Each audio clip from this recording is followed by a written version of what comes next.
Hello, everyone. My name is Barron J. Damon. I'm so excited to be here because you're listening to the Live Your Legacy podcast, where mission and purpose intersect. Today, we have a special guest. I call one of my new friends. We just met each other recently, about a month or so ago. And you know, when you meet someone and you know that there's an instant connection because of their heart and their spirit. And today, our guest, Susan Popoola, is that person. Hello, Susan. How are you? I'm very well, Barron, and thank you very much for having me.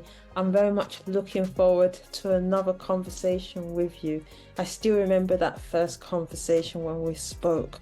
I was rushing up and down that day, and then I spoke to you, and it was just that sense of calm speaking to you as if I was speaking to an old friend.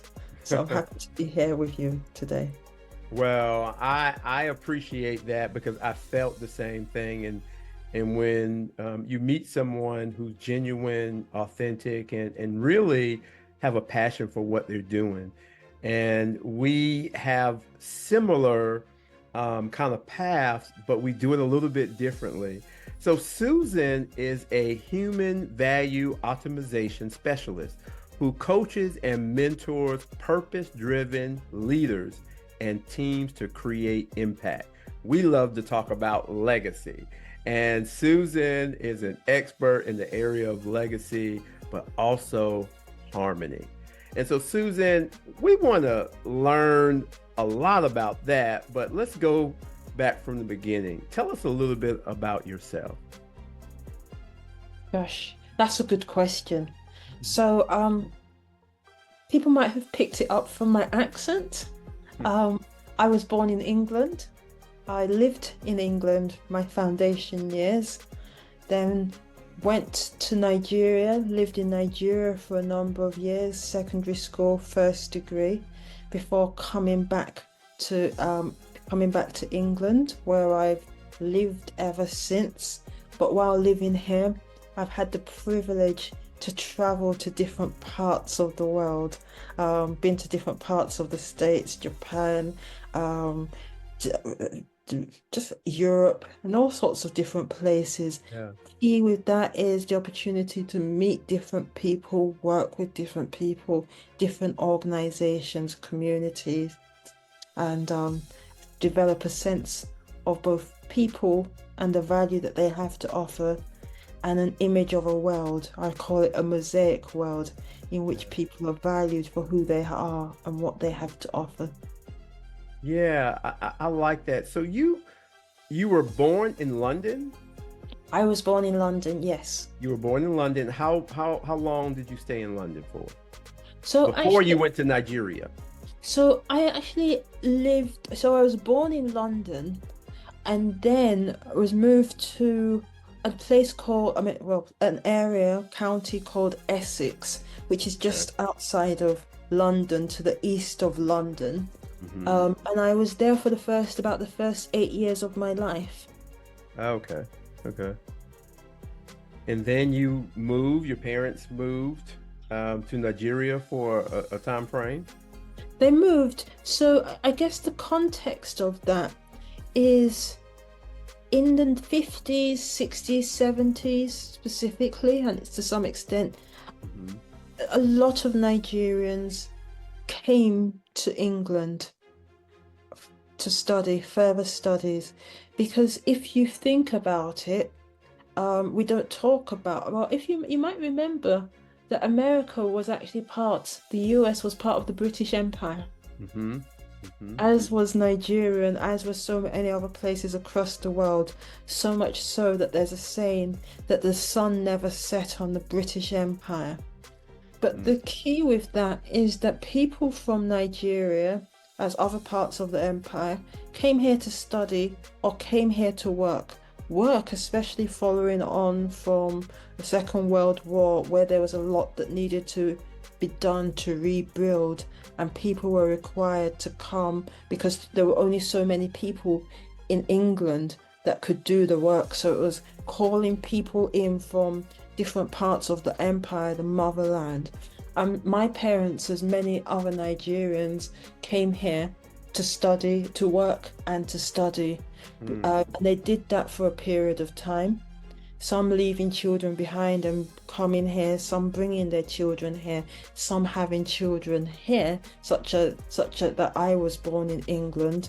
And but then a time came when they wanted to go back home, which they did. And whether I wanted it or not, the logic is that they wanted to take their children with them. Yeah. Was that a difficult transition for you? And the reason I ask, I was born in Brooklyn, New York. My parents was from the South, but I didn't know the South, right? But my parents did, and I was in New York for about 10 years, and then we moved back to the South, my parents, and it was tough. It was difficult for me. Was that transition difficult? Because we were around the same age. Yeah, I without question, because the part that I didn't add in, and I sometimes I mention this, sometimes I don't. Those foundation years of mine weren't actually lived with my parents. They were lived with a white working class family, lovely human beings who are still passed on. At least my mom has passed on, but notice I still call her my mom, has passed on. But they're people that loved and cared for us, and those are the people that I lived with for those foundational years. And so even though my parents visited on occasion, the visits weren't enough for me to have a good understanding of them or Nigerian culture, their culture, because they're Yoruba, especially as the area that we lived in was very white working class as well. So it was me and my sisters, two sisters that we lived with, and then everyone else was at least outwardly different from us. And so then if you imagine, you're not just leaving, you're leaving the family, the parents, or the parents that looked after, the people that looked after you. And you're going to, and you're also leaving the area, the culture, and you're going to live with a different family in a different culture with different schools and everything else different. So I'm not, if anyone tells you that that's not a difficult transition, I would love to sit down with that person and almost write a book on the how of that. Yeah. Do you think you handled it very similar to your siblings who were with you, or they just handled it differently than you? We handled it differently because we are different personalities. I mean, and I won't say much about how they handled the situation because I can't speak for them, but at least from my observations of our journey since, and experiences and the relationships that we cultivated and how we navigate differently.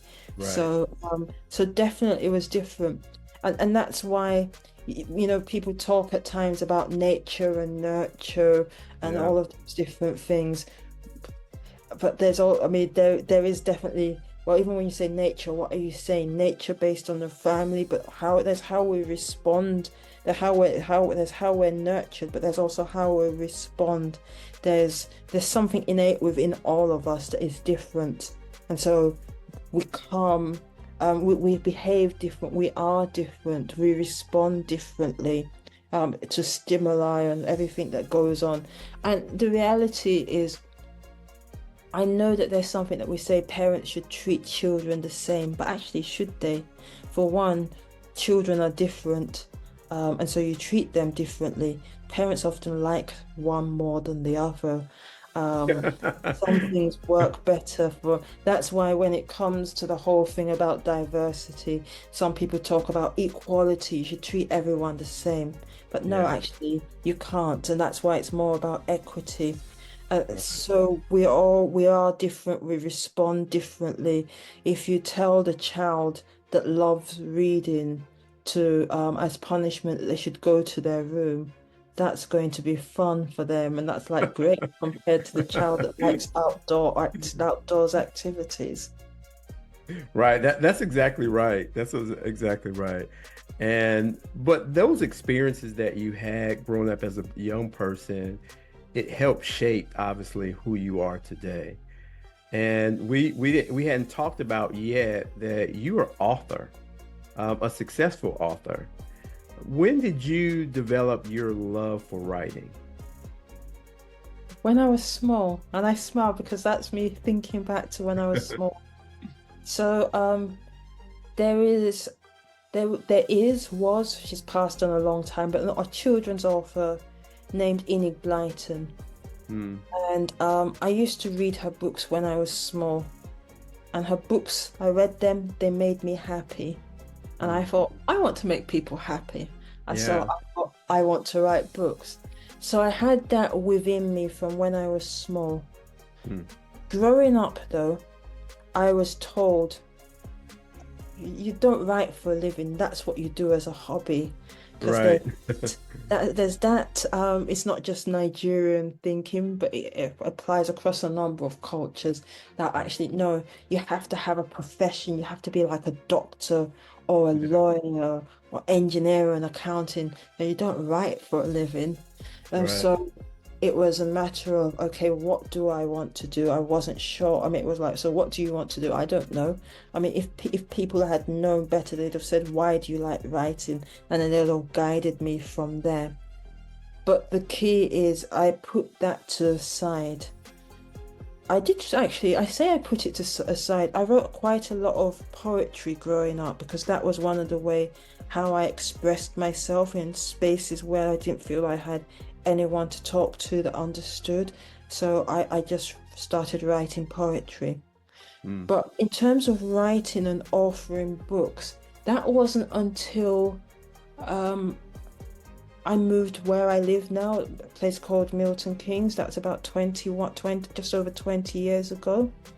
Key with that is I went to an area.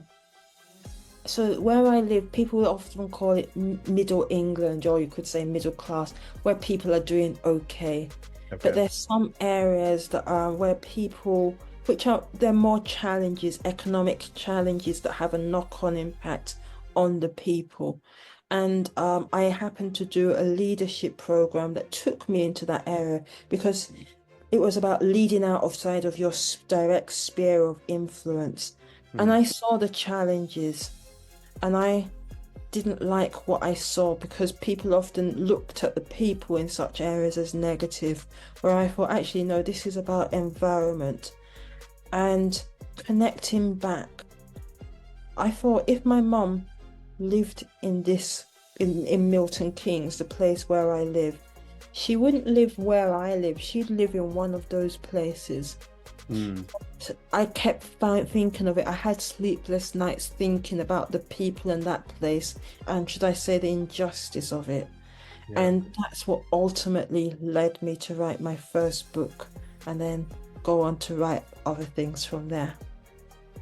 So injustice became something that was important for you early on, just because you witnessed it, you saw it yourself with your own eyes. I saw it, but I think had always been with me in one form or the other. So for me, one of the things my mom always taught me, I think my birth mother, Hmm. reiterated as well in different ways is everyone's important. It doesn't matter who they are.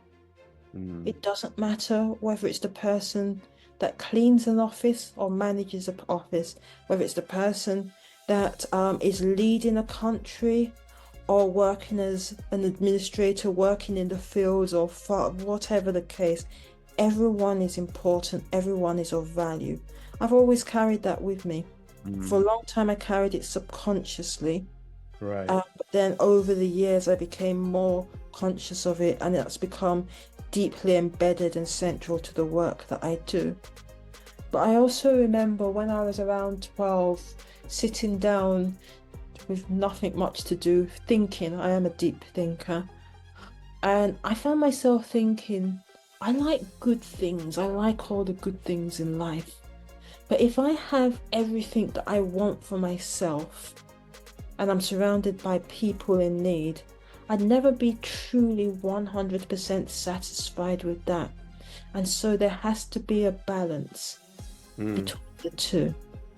And so those things, should I say, I carried them through. And I'm just thinking of this for the first time. Not quite a Moses experience, but Yeah. if you can remember Moses living in the palace, Yeah. and I mean, so this is a Christian story, just in case. So Moses living in the palace with all Mhm. the riches in life, and then Right. going out and seeing. So he was living with the Egyptians, but then he goes out and he sees an Israeli person or people being mistreated, and Right. gets upset and angered by it, and Hmm. he responds negatively. Right. So I think there are key things for me whereby I'd always believed in justice, but actually over time, whether it's through writing or other things I do within community, seeing things and it's like, this isn't good enough, this isn't acceptable, what can I do? How do I respond to that? And writing is one of those things that I do whereby I see things and it's a matter of, this is unjust, this is not right. Let me write something to help create better awareness and understanding so that people can read what I've written and connect, and we can do better. Yeah. Now, a lot of times when people write, and especially songs, it's birthed out of some hurt, pain, disappointment that they've experienced. You live between these two worlds of being a English person and a Nigerian. Did you feel that injustice yourself personally at times in your life? And I'm pausing to think for a second. Did I? Well, I would say yes. Mm, But what I have probably learned is, I guess, having experienced pains, um, having experienced things that I feel aren't fair. I know what that's like. I don't want it for other people, mhm. most especially young people, because I have a deep passion and care for young people.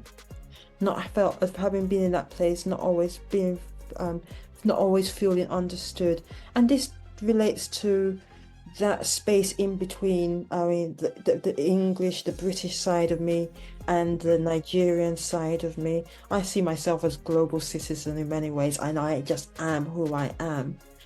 But seeing all of those things, there are two sides to it. One is where you could see yourself as not fitting in anywhere, Hmm. and there's the painful side of that if you feel you don't fit in.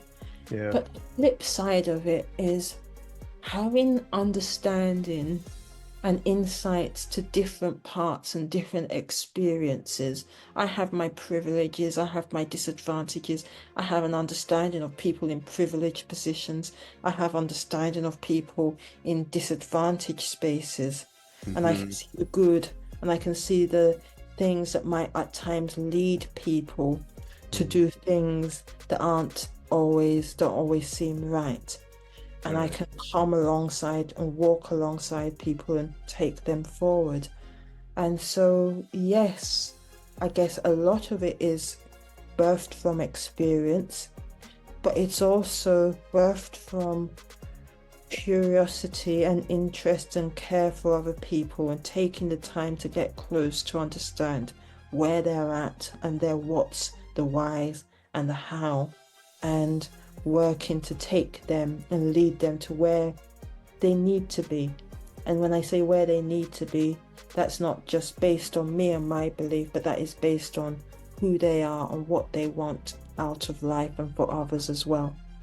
Yeah, absolutely. I love that.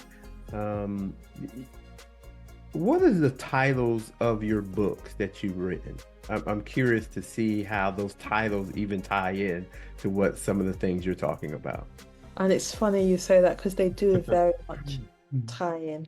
And I'll show them to you because Sure, absolutely. I'm proud of them. So my first book Touching the Heart of Milton Keynes, A Social Perspective. So that's the one where I mentioned it's aligned to where I live, Milton Keynes. And it's a relatively new city, 60 years old, which is quite recent in the grand scheme of things. And people outside in London and different places often said Milton Keynes doesn't have a heart or doesn't have anything because it's a new town, it doesn't have cathedrals or things like that. But when I went to those areas which are economically deprived, I actually saw the sense of community, the real community that we say doesn't exist, and the heart of the people, the loving and the caring, supportive nature of them. And so that's why I got to Touching the Heart of Milton Keynes, which is A Social Perspective. So that's my first book. My second book is Consequences, Diverse to Mosaic Britain. And I say that's the book that if politicians, possibly others, had read before we got to Brexit, we wouldn't have had Brexit, or we wouldn't have a Brexit which is based or which is built around immigration, or let's stop immigration. And you could actually align this to America and why a number of working class people, white working class people, are drawn to Trump as well. I'm not going to speak positively or negatively about him. It's not about him. But the key for me is Consequences. There was a time when there was a far-right politician who appeared on a political show called Question Time. And there were people that were saying, well, all people that support this person and his party, which was the BNP, British National Party, are racist. And I thought, are they really? Or are there other reasons? And that's when I started to explore and came across the challenges that a lot of white working class people were faced with, whereby they felt that they weren't being supported, education, jobs, housing, and all of those issues, which I'm sure if you're in the States or even most places of the world, you could probably find people work at a working class level that would identify with. But the key is, the thinking was that is down to immigrants, that the problem is immigrants, and that was the part of the far right message. It's the immigrants that are causing the problem. Let's stop the immigration and everything will be hunky-dory. Yeah. So I looked at some of those challenges, some of those issues. I then went on to talk about how we became diverse, because we are diverse. And so remember I mentioned earlier British Empire and how people are connected. So I talked about some of those issues, and then also some of the things that have happened since, how people have been displaced and how that leads people to come together. And I talk about, the title is Mosaic Britain, and I talk about creating a Mosaic world, because for me that is about us going beyond those differences and seeing that, okay, we're all here, whether we talk about in the country or whether we talk about in the wider world, we're all here due to history, consequences. We have to learn to live and work together. And for me, that is going beyond diversity to create what I call a mosaic world. And if you think of a mosaic world in terms of a mosaic piece of artwork, you have all those different pieces that come together in their rich diversity, whether it's color, shape, or size, bound together by glue, bound together by shared values, curiosity, interest in what we have to bring together. So that's my second book, Consequences, Diverse to Mosaic Britain. And I'm sure you can begin to see the threads. Yes, absolutely. Then the third one is Male Perspectives on the Value of Women at Work. And the key with that is, a lot of the time when we're talking about diversity, when we're talking about inclusion and how we bring people together and make sure everyone has the opportunities in the world that we live in, the person that feels disadvantaged often talks about their experience. And this applies to gender, it applies to race, and all other categories when we're talking about inclusion, diversity and inclusion. So we often talk about our experience and what we want, often the privilege of others, and notice the other. And this is what we want, and this is what you need to do for me. And we've been doing that for a long time with gender, as with other areas as well. But the progress and women are just as capable as men, not more so, but just as capable. But the progress we've made over the years since we've been striving for equity does not align. And so for me, I thought I can find plenty of books that say what women think. Books and reports, they'll tell you this is what we think. But what I thought was missing was the voice of men. So the people that are in those positions that we want to be in. So I decided to interview a number of men. And this is part of that bridging that we spoke about earlier. Right. Ask them, what value do they believe women uniquely bring to the workspace? What do they believe stands in their way? Or what, another way of putting it, how do men and women navigate differently? And then what they believe needs to be done to make things, to progress things. And so that's the third book. And with that, the key with that is, as I wrote the book, as I give talks, run master classes, I became aware of the lack of understanding. Men don't always have a full understanding of women and their challenges. We don't engage men fully in the conversation for them to be able to support women, become effective allies, open doors. As well, men have their own challenges, regardless of whatever privileges men are faced with. They also have their challenges. And what we really need is harmony. So how we work together, see each other, have the conversation, the dialogue, so that we can really build together effectively. And so that's my third book. Last year I created a journal for young people. And then I am working on my fourth book. Well, you could say fifth if you can count the journal. Right. I'm working on my fifth book, which is about multiculturalism or race. And the key is talking to different people about their experiences. That came about as a starting point was something I've been thinking about for a long time. But George Floyd was a trigger for me to run events talking to people from different backgrounds. And the key with this book that I'm working on is most of the people that I've interviewed, are white. A rich diversity of white people. And again, that's looking at things from a different lens other than what we typically do. So I've probably spoken extensively. No, those books, one, where can you find your books? Are they on Amazon and in different places? They are on Amazon. You should be able to get them from Amazon or good bookshops. Okay, and we will definitely list them in our show notes for this particular interview. I'm interested though, the male perspective one, how was that received when you were interviewing men on that particular subject area? Well, there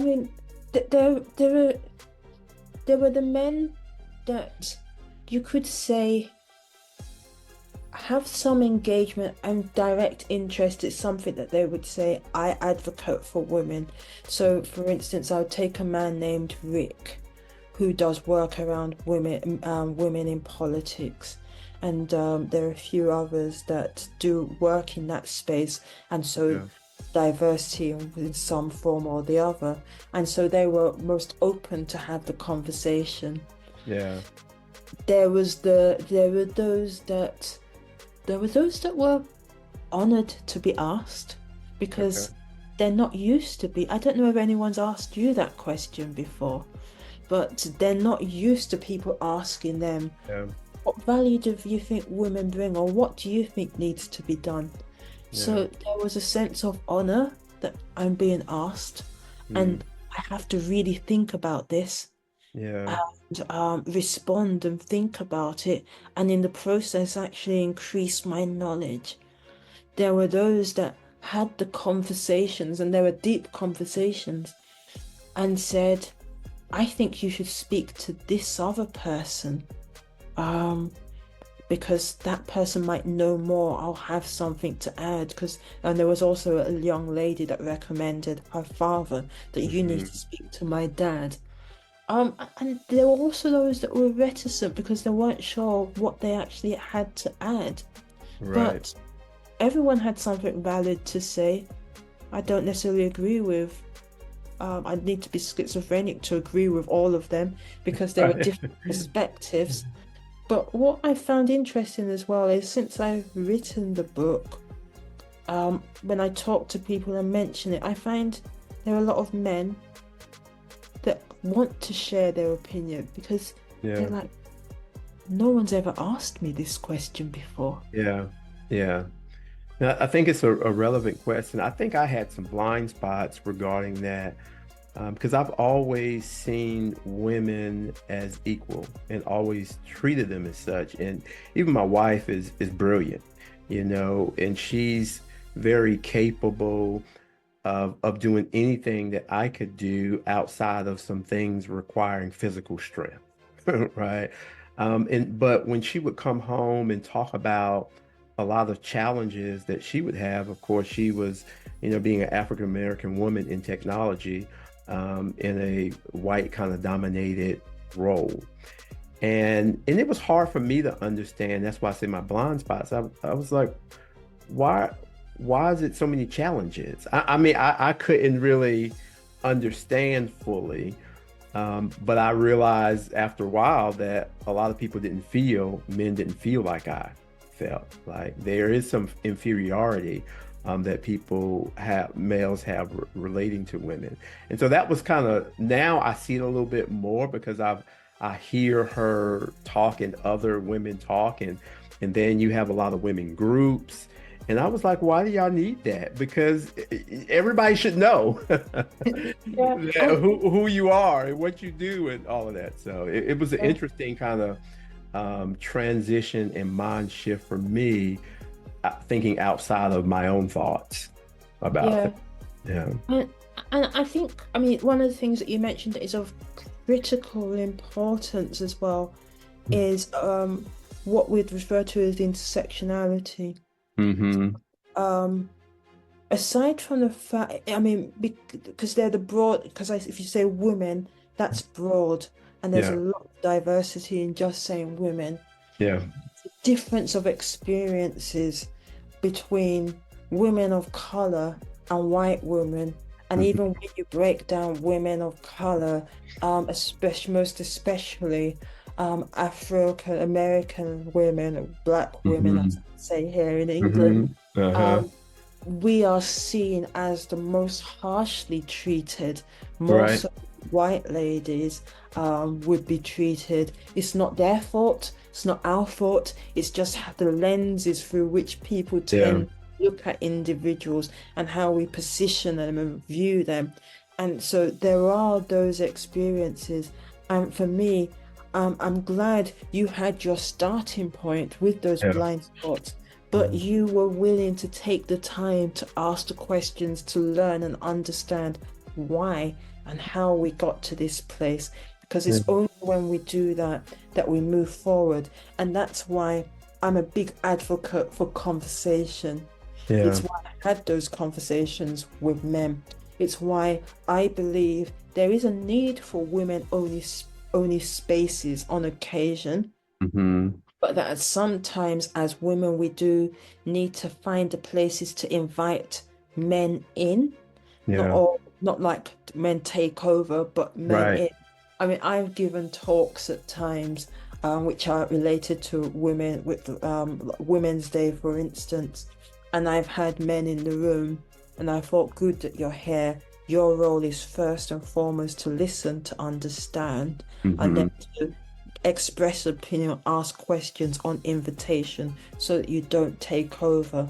But we do need to have the men there because otherwise, as one of my contributors, Tariq, says, the spaces where women are speaking about their experiences and challenges, they otherwise just become echo chambers where we're Yeah. saying the same thing year in, year out, and people Right. are nodding without actually really changing things. Yeah. I was talking to a good friend of mine. We were doing some consulting work for her organization, and she was sharing some information. She said someone was mansplaining something to her. And I said, "What are you talking about?" I said, "What is that?" I hadn't heard the term before. And she said, mansplaining, when, they try to explain something that you already know. And and it really took me back because I had not heard that term. I wasn't familiar with it. And now, of course, I've heard it multiple times. This was probably, 5 years ago or so. And I just thought the concept was interesting. But that was a part of my own journey too, right? In my learning and understanding from that perspective. Because, I think we all do that to some degree, but it made me even more conscious of Yeah, and don't assume that people don't know something, right? Just yeah. because you're And genuine. I think it's of more significance. I think men probably do it more and than women do. I have seen, Hmm. yes, women do Hmm. it at times, but it's the positioning of people as well You're that right. has an impact. It's Right. just like when people talk about race, and some people say, oh, black people can be racist against white people. Right. Some people will say that no, that isn't racism, Right. that that is prejudice, but it's not racism, because there's also the power play. What is the who's Right. a powerful Right. position has an impact as well. And I think when it comes to mansplaining, there are men that do it from a superior position. Yeah. There Yeah. are men that are well intended who just want to help, but actually take over and don't give space. And so Yeah. there are different reasons for it, but it does make a person feel as if either they actually feel diminished, or at least they're trying, Yeah. as if you're trying to diminish them by taking over. Yeah. Yeah. Absolutely. So I want you to reflect on your life journey. What drives your actions? Who benefits from them? And what outcomes are you striving for? So, what drives my actions? What drives your actions? Who What benefits from benefit? them? And what outcomes are you striving for? So, I mentioned people's value and Mm, people wanting to see people's value realized. That I can't be fully satisfied if I have everything that I want for self, and I'm surrounded by people in need. I believe we live in a world contrary to that. So if you hold that, mm-hmm. and that's where I talk human value. So if you hold that, and if you then think of what I see as a traumatized world, Mm, the individual trauma, I mentioned the displacement of children, um, from being one environment to another, the abuse that a number of children receive in families, wider society, different spaces. So it's not just children, it's adults as well. So the traumatization of people, children, mm, the geopolitical conflict, the and you see it across the world. yeah. The the trauma to the environment, the climate change, the disruption of the climate, whether you call it climate change, but there is definitely, the earth is traumatized. Mm-hmm. So we live in a traumatized world. I don't like that. It's not my dream. It's not my vision. You probably can even hear it in my voice. Yeah. I want better. And that's my Mosaic world. A Mm, world in which we live in harmony. A world in which everyone is valued and everyone has a purpose and they're living to that purpose. And so that's what drives me. yeah. Yeah. The who benefits from it? My hope is that we all do, Yeah. because I believe we live in a world of abundance. There's more than enough for all of us, really and truly. Mm-hmm. So if we can get to that place with where everyone's value is seen and realized, and we're supporting each other, it's we all gain from it. And I can just see the flourishing flowers and Yeah. people like flowers flourishing of being, and everyone living in abundance, and no one having to look behind their backs all the time because someone might be coming at them to take what Yeah. something from them, because everyone's already got what they need, or we're Yeah. working towards it. And so so that's what drives me. And who Yeah. benefits from it? As I said, everyone. So at an individual level, um so I write when I write books, anyone that reads becomes great, has greater awareness, understanding, connect with people differently. Right. The work that I do, there's the work that I do with young people, most Mm-hmm. especially young people that have been in the foster care system. Right. Um, they benefit, as do the people around them, because they're better. That's really about, I mean, the vision is global. That's about enabling every young person on a global experience that who is care experienced to know that they're loved, cared for, and that they achieve the that they're supported to achieve their purpose in life. So Yeah. if you think about that, they benefit and the people around them benefit. So in terms of young people growing Yeah. up into their adult and what they could become, if you listen to the news, you'll suddenly find someone who has achieved great things, who was care experienced. So they had to, a lot of them may have had challenges, but they've overcome to become something great. Yeah. Their leaders and their organizations also benefit, leaders in whatever shape or form, Mm.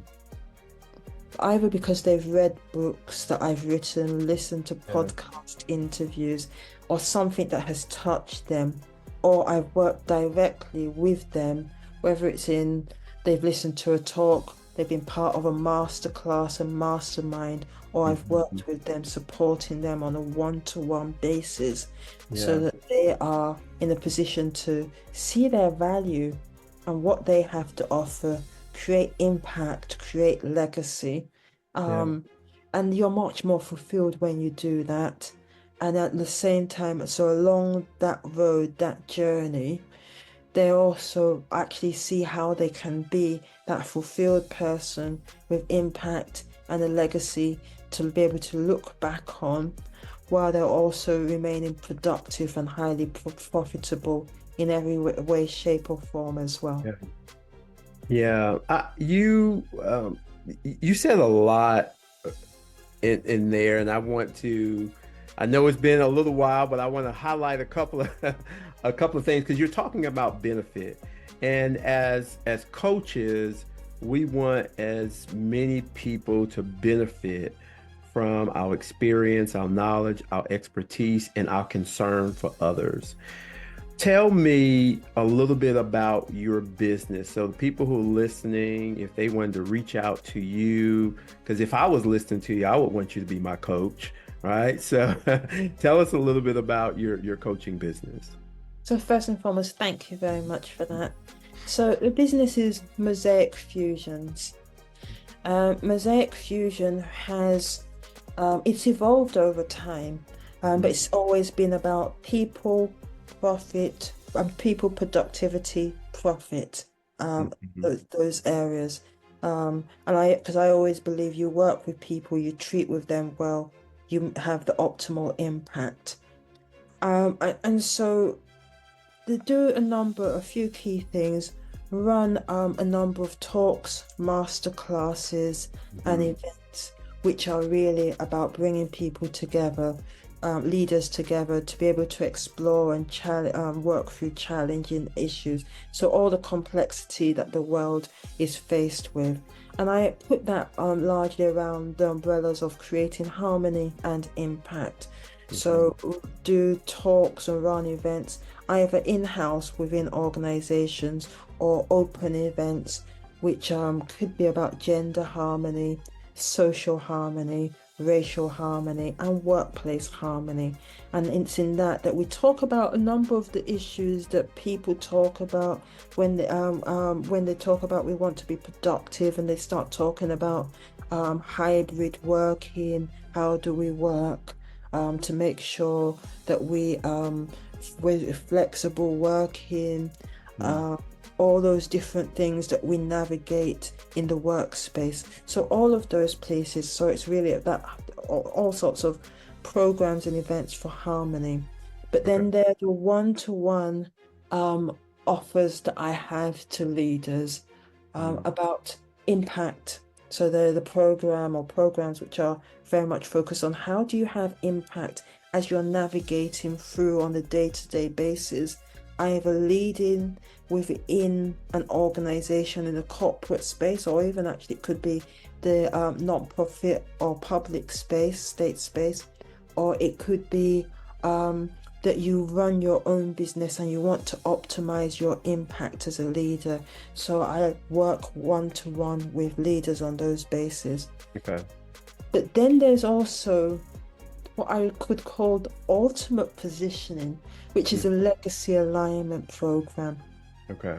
So sometimes people don't realize how much they've done. They could be seen as highly successful, but they question themselves. And as we talk about impact and legacy, philanthropy, they might say, well, I'm not sure what I've actually done and what I have achieved. And I want to be able to know that I'm doing something positive that leaves a mark behind. Mm. So I work with such leaders, helping them to recognize what they've achieved Yeah. through their careers beyond, should I say, just the promotions, but the Yeah. impact that they've had, and to support them in positioning themselves so that for the rest of their career and the rest of their life, that they can optimize the Mhm. impact that they're having to leave a positive legacy behind. I was running an event a few days back, and one of the things I have said to people, do you know the saying that we live twice, or that we Mm. die twice? The first time when we physically depart from this earth, Mhm. and the second time when there's nothing left for us to be remembered by. And so the Mm. ultimate with a legacy alignment program is to enable people to be in the position that they reverberate on this earth for for eons of time to come. You said nothing left to be remembered for? Yeah. Wow. So sometimes That's a when mic drop right there. yeah, That because is you that know yours? no, it's not mine, and Okay. I can't remember exactly. It might be a Quaker saying or something. I need to find exactly where it comes from, but I'll say it again because it is paramount. We die twice. The first time when we physically depart from this earth, and I think that will apply whatever your religious beliefs or background are, because I'm Hmm. talking about this earth. So when we depart from that earth, we die the first time. But the second time is when there's nothing left for us to be remembered by. And think of that. A lot of the time, and for me, that is the legacy, and the legacy that endures and endures and endures. A lot of the time, when we think of legacy, we think of my children.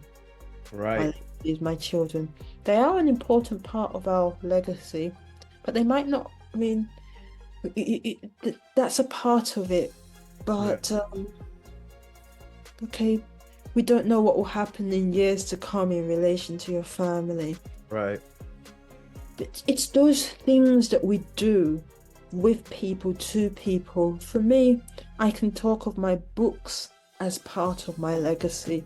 I Absolutely. can talk about the work that I do with young people as part of my legacy, because those young people that I support, I don't know what they could go on to achieve and become through the support. And though I'm not taking credit for them, the impact that they have, I can think of a young man that I supported who went on to decide not just to go to university to do a master's, to do a PhD, and he works with international organizations that have a great impact on a global basis.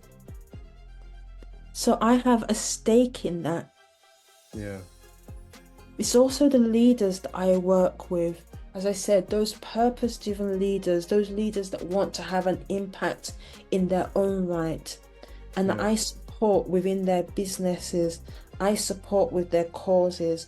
So there's the organization that said, we want to have a social impact, all the different leaders and the employees across board.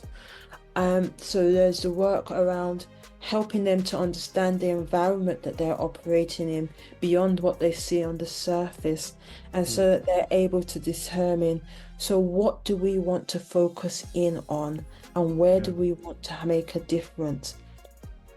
The fact that I have a footprint and input into what they're doing, that links into my legacy, my ripple effect, and enabling other people to have a great legacy and impact as well. Yeah. And so that becomes a part of your legacy. Yeah, it's part of my legacy. And that's why I've become much more intentional, and I support people in being intentional so that we can have those positive impacts. Because the reality is, we are all having impact, whether we're consciously thinking about it or not, for good and for bad. And most of the time, we're all doing those things that have a positive impact and those that have a negative. But when we become more conscious of it, we're focusing in on the positive. So that impact in the moment, in the day-to-day, and all that accumulates to form a legacy in the longer term. Yeah, absolutely. One of the things that I share with my clients is it's a mathematical equation that's not really math, right? And I have time plus time plus effort equal impact, right? And we have 24 hours in a day. Everybody has that. You determine what your effort is going to be. And based on that, it's going to equal some kind of impact that you have.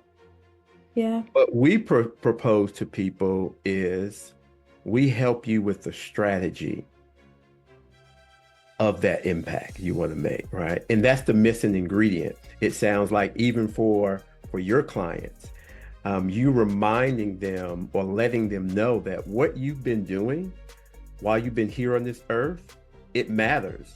And there has been some impact. Let me show you more tangibly how that can become a impact or legacy that people can have. So we are strategists too, right? Yes. Helping people strategize around that. This is live your legacy, right? So Susan, how are you living your legacy in one sentence? How are you living your legacy in one sentence? It's very simple. I am working to create a mosaic world in which everyone is valued for who they are and what they have to offer. It's actually that simple. Very simple. I love the concept of this mosaic world. I call it a tapestry, very similar. And Susan, it has been such a pleasure speaking with you today and learning from you. There is a calmness and this intellectual genuineness that you portray in every time I speak with you and the times I've heard you as well. I have one final question for you, and that is, behind you, I see a lot of books. What is your favorite book outside of your own that's behind you? What is my favorite book? I'll tell you what, it's a book which is probably informed me more than I realize. It's a book in which a Black African American shares stories from grandmothers, old Black women, and just short, sharp, sweet stories of wisdom, insight. Yeah. And I really wish I could remember. I can see that's beautiful, though. That's beautiful. I will have to tell you the name of the book so you can add it in. Yeah, so I can add it to the show notes and everything. But Susan, thank you so much for your time today. And it has just been a joy and a pleasure. And I'm looking forward. I think we're gonna maybe do something this fall. I think you're gonna have a summit or something like that, and we're gonna share some things. So I'm excited about all the things that you're doing. Please let us know how we can reach you. How can someone reach you? So if you go Susan Popoola, if you go to LinkedIn, you can find me on LinkedIn. Alternatively, it won't surprise you if I say go to www.mosaicworld.live. That's LIVE, live. Okay, well, great. Go out to her website, look at her books. I guarantee you will be blessed from the experience and the knowledge and the information that she's sharing. If you're looking for a coach, someone that can help you kind of redefine what your legacy is, she would be a great person for that. And you've been listening to Live Your Legacy, where mission and passion intersect. And we're so glad to talk to Susan today. And there's many of you that are living your legacy, and we want to talk to you. Have a great afternoon.